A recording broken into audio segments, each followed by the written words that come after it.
Real Atlético, compliqué d'établir un pronostic quand même. Parce qu'on va d'abord voir le classement de la Liga. C'est très très serré entre les trois gros, entre Barcelone, le Real et l'Atlético. Il y a un point d'écart simplement. Le Real et l'Atlético se sont affrontés 2 fois cette saison. 2 matchs nuls. Pas de Ça va jouer sur quoi, messieurs? C'est l'opposition également Mbappé-Griezmann. Ouais. On a beaucoup parlé. Moi, je vois plus le Real l'emporter. J'aurais pas dit ça il y a 2 mois, mais je trouve que le Real est monté en puissance, pas seulement dans ce qu'elle propose offensivement, mais aussi dans sa discipline collective. Et ça, je le remarque depuis le derby face à Atlético. Ils se replacent, tout le monde fait les efforts, parce qu'avant, c'était une équipe, il y avait des trous partout, c'était une passoire. Alors, ils en marquaient 2, mais ils en prenaient 3. Mais là, maintenant, c'est devenu une vraie équipe et je pense qu'ils vont s'imposer face à l'Atlético. Il faut poser la question également à Louis et à Dominique, qui étaient à Madrid cette semaine. Et alors, le plus actuel, Dominique, c'est quand même Kylian Mbappé. Vous étiez au bord du terrain et vous dites, il m'est apparu plus fort que jamais. Oui, plus fort que jamais, en tout cas depuis presque un an, quoi. Ah bah oui. Quasiment un an. On insiste beaucoup sur ses stats, sur sa technique, mais ce qui saute aux yeux, c'est sa performance athlétique, parce qu'il a retrouvé des jambes de feu. Il est hyper tonique, hyper explosif. Regardez là, ça c'est le but en caméra serrée. Regardez la vitesse des appuis, le nombre de fois où il prend l'information.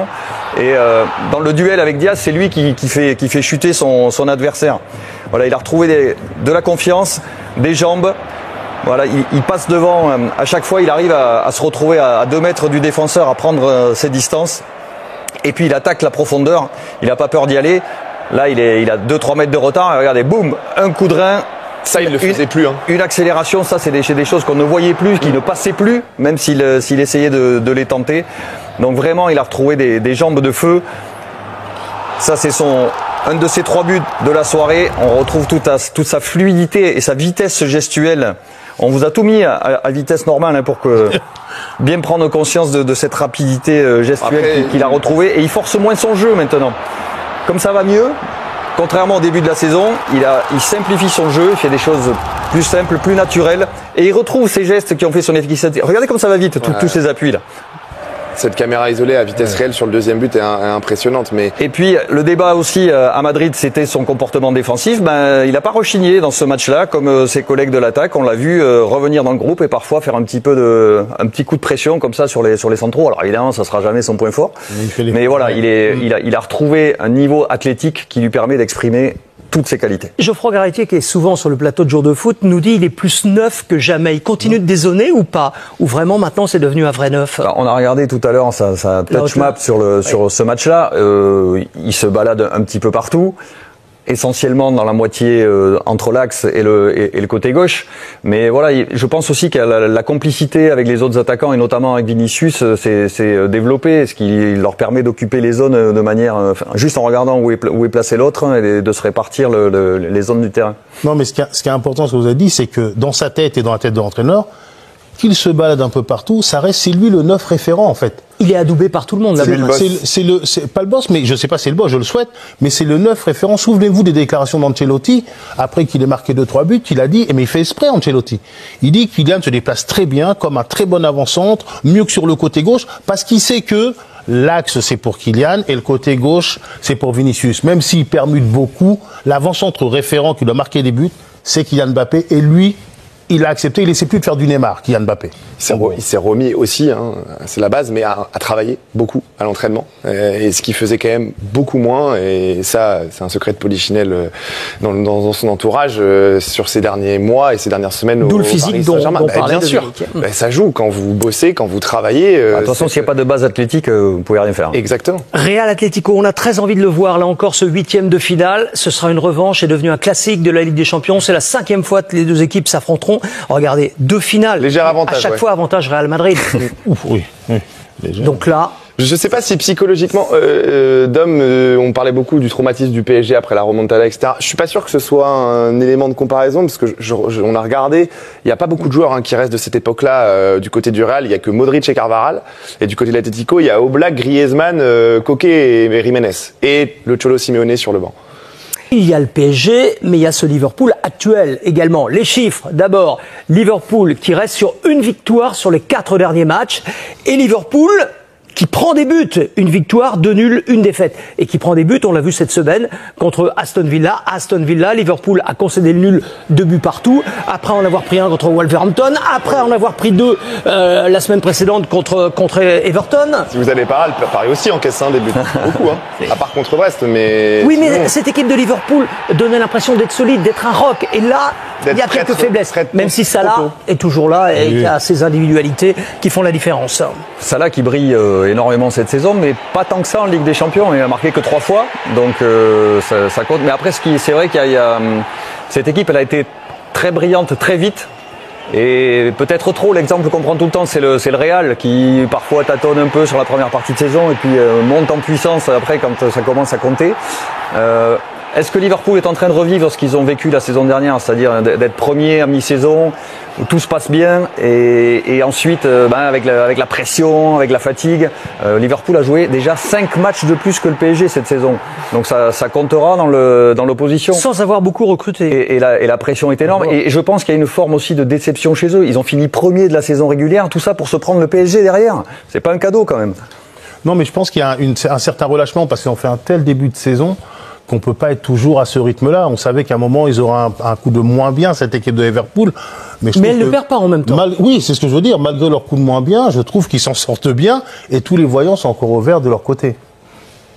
Liverpool donc n'a pas beaucoup recruté. Liverpool est en train de piocher, c'est ce que vous êtes en train de dire à peu près. C'est vrai que si Alexander-Arnold, il lui arrive quelque chose, il y a personne derrière à sa place. Défense centrale, c'est un peu la même chose. Joe Gomez est toujours blessé. Il y a Connor Bradley, mais qui là vient de se blesser et qui est en alternance pour justement reposer assez souvent Alexander-Arnold, qui ne présente pas des garanties défensives incroyables. Mais bon, c'est un peu la même chose.